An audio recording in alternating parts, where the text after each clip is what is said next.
history of the Dentrassi is rather curious. They are directly descended from the medico-technocratic caste of the Rinsul White planet of the Fluod star cloud, a mere 50 parsecs from the galactic centre. Rinsul White was a sparkling, clean, chilly, tiresome planet, which always looked to the first-time visitor as if it had only been created that morning. Walk down a main street and you see nothing but chilly vistas of stainless steel health department offices and glass shops, which mostly sold frozen food and toothpaste. The major achievements of the Rinsul White lay in the field of atomic physics, ice skating, and most of all, dentistry, a science which they developed to unsurpassed levels of technical sophistication and hygiene. Most of the population were of course miserable as sin, but had always assumed that this was a perfectly normal and healthy feature of any perfectly normal, anally deranged, guilt-ridden society. This is, of course, a terrifyingly self-perpetuating and self-amplifying phenomenon, more so when you consider the fact that if you delved far enough back into the mists of the planet's history, you would find that the whole process was started off by somebody who had accidentally strangled a cat and couldn't bear to tell anyone about it. The original Dentrassi were the highest caste on the planet, and they were all research dentists. They inhabited huge, gleaming white glass tower blocks from which they would issue long and frightening lists of all the things that had been newly discovered to be bad for the teeth. This way, they kept the entire population to themselves in a state of perpetual terror. Long ago, sweets were banned, then alcohol, then meat, then some forms of sex, then most forms of sex. Smoking went early. Breathing through the mouth was frowned on. Excess talking caused plaque. Even collecting antique vases was said to give you gum cavities. This could not, of course, go on forever, and in the end the day dawned when every conceivable activity had been investigated and found to be dentally damaging, and an ever tauter terror afflicted the Dentrassi, but they couldn't find anything to add to the terrible list. The whole planet waited in a state of frozen panic until one young Dentrassi struck the coup de grace by coming up with the magical notion that toothpaste was also bad for the teeth. At that point, something in the racial psyche snapped and the Dentrassi were thrown into exile on a nearby primitive jungle planet and told to rethink their lifestyle. This they did. Within a generation, they had become the most hedonistic, garlic-gummed, good-time layabouts this side of the Gauss Nebula. It's a great pity that they hardly figure in the story at all.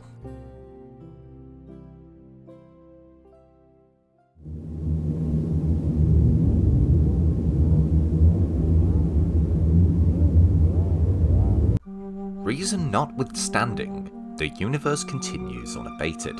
On millions of planets throughout the galaxy, new dreams are being dreamt, new hopes are hoped, and new days continue to dawn, despite the terrible failure rate. On the planet of Rantad Efter the 13th, Rantad Efter, after whom the planet had reluctantly been named, sat and brooded. Things hadn't worked out quite as he'd wished, and he didn't know why.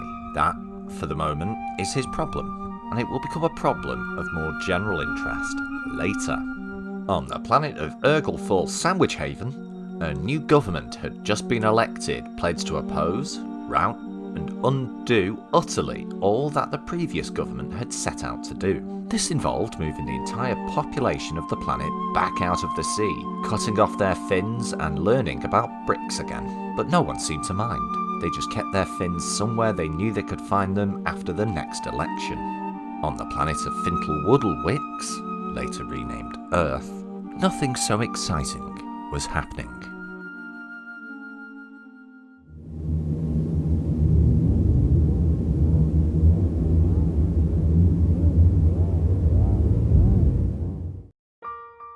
So far, there has been very little description in this narrative of the relationship between Zaphod Beeblebrox and Trillian, and there is a reason for this.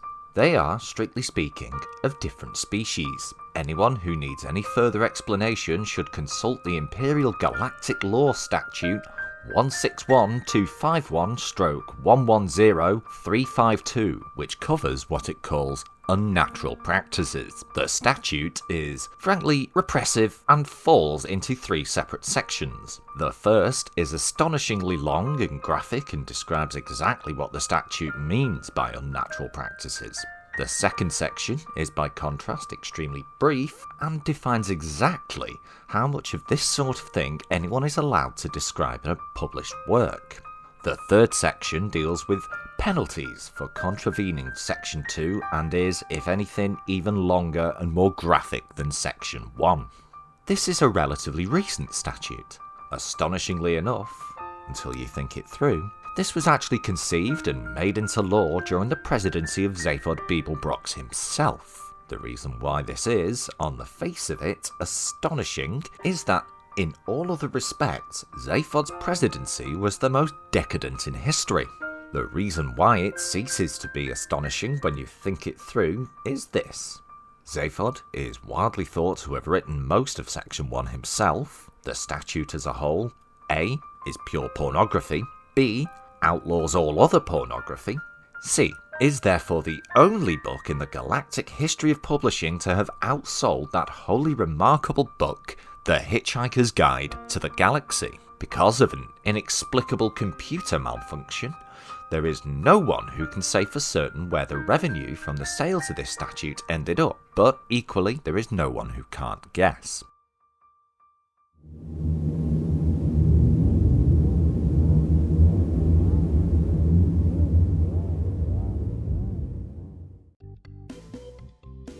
In the world beyond the great Moosop of Runtoid, they were celebrating the feast of the Assumption of St. Zalabad, and all was going sensationally well. Zalabad had been a great and popular king and had assumed that everyone would like a huge feast at his expense every year, for no better reason than it would be a terrifically good time for all concerned, and his assumption had proved to be entirely correct. So correct, in fact, that after his death, his people made him a saint. They hadn't had any saints before and thought that having one who was just plain good-hearted would be a tremendously good start. There were grumbles, of course. There always were. There were some that said you couldn't have a proper religion that wasn't based on some acts of senseless brutality that everyone could torture themselves about, and maybe a few other people while they were at it. But everyone was just kind to these people until they shut up. This afternoon was one of singing and dancing in the streets, and nearly everyone was having fun. Swept up in the cheerful, celebrating crowds was Arthur Dent. The ship he was travelling on had made an unscheduled stopover, and while he had been moping around the spaceport bookstall, he reflected that in spite of the rapid march of progress, spaceports were even duller than airports used to be. Railway stations were duller than seaports used to be, airports were duller than railway stations used to be, and spaceports were duller than airports used to be, even Birmingham Airport. Birmingham in the sublime roster rocks of Hawankwaja, beyond the balustrades of the Seven Bingies. As Arthur Dent was hanging around, someone came up and did something so pointlessly nice to him, he thought he'd better go and have a look at what kind of world he had landed on. Thank you, he said, and stepped out into the sun. Have a drink! Thanks. Some fruit! He had rarely had such a thoroughly delightful afternoon, and it was only marred towards the end by the sudden sight of a depressingly familiar shape walking up through the thronged streets towards him. If walking is a word that adequately describes the sort of dreary, cybernetic trudge the figure affected, Arthur tried in vain to duck out of sight in the crowd. Something odd whizzed over his head, but when he looked up a few minutes later, though everyone else in the crowd was looking past him, the morbid heap of misbegotten metal he was trying to avoid was standing in front of him, gazing at it with calm contempt. "Oh, Marvin." "Hello," said Arthur. "How something or other to see you. What's the word I want? Nice. How nice to see you, so to speak. Yes. One of the great drawbacks, Arthur reflected, with this business of being able to whiz backwards and forwards in time, as everyone seemed to be doing in today's, or yesterday's, or tomorrow's, or next week, it hardly made any difference anymore, modern galaxy, was that even though you may have solemnly ministered at somebody's deathbed one week, there was no guarantee that you weren't going to have to engage them in pleasant chit-chat the next. His last encounter with the robot had concluded with Arthur laying his terminally rusted remains to rest in the dust planet of Sevolby Upstreet, trying hard to keep the words "good riddance" from popping into his brain the whole time. "So, how have you been then?" he asked.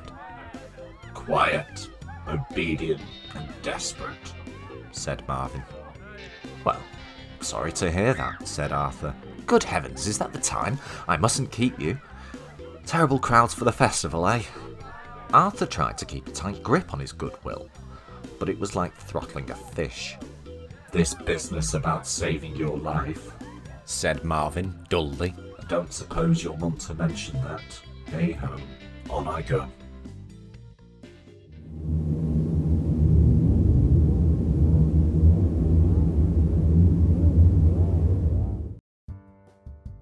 The history of The Hitchhiker's Guide to the Galaxy is one of vision, idealism, struggle, passion, greed, success, failure, and enormously long lunch breaks. The earliest origins of the guide are now lost in the mists of time. For other and more curious theories about where they are lost, see below.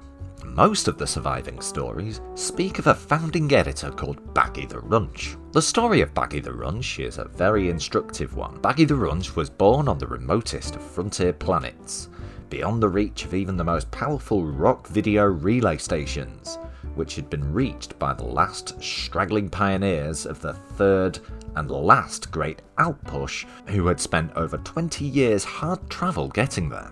It was called Now What, and was very good for being cold and wet on, and one of the few planets in the galaxy to have its own motto, which goes like this: "Even travelling despondently is better than arriving here." The major activities on Now What consisted of catching, skinning, and eating Now-Whattian bog hogs, and only the skinning was in any way easy. There was a lot of shivering too. That was popular on Now What, largely because the Now-Whattian bog hog fur skins were unaccountably thin. It was in a world of this kind that Baggy was born, and almost instantly abandoned, with nothing to his name but his name, Baggy the Runch. His parents had thought to do this one little thing for him. If he could cope with a name like that, they argued, he could cope with anything, but it was not to be. He wanted to let his parents know about the names that he in turn had thought of for them. With a name like that, he discovered that he couldn't cope with being introduced to people, and therefore never had any friends who might have helped him cope with some of the other things in life, like the cold, the wet, and loquacious bog hogs. So he ran off into the swamps where he was brought up, incredibly painfully, by bog hogs. The result of this was that now no one could bear to be introduced to him, and so his isolation was complete. His life was therefore thoroughly miserable. One day, Baggy the Runch was sloshing around aimlessly in a field near Now What's grim little spaceport when he came across a discarded copy of The Hitchhiker's Guide to the Galaxy lying in a puddle. He picked it up and turned it over and over, staring at it in astonishment. Here was something he could hold over his head to keep the rain off. Anyone who thinks that a plastic book some 6 inches by 4 inches would keep off a great deal of rain simply has no idea how much rain there was on Now What. Picture, then, a wretched little savage boy sitting shivering in a puddle, holding a key to the galaxy 2 inches above his head. Continue to picture it, because that scene is about to change. He left the planet at the first opportunity, smuggling himself above the ship of an itinerant thermal underwear trainer who had made a fortune by following the pioneer settler routes after a well-judged interval of years.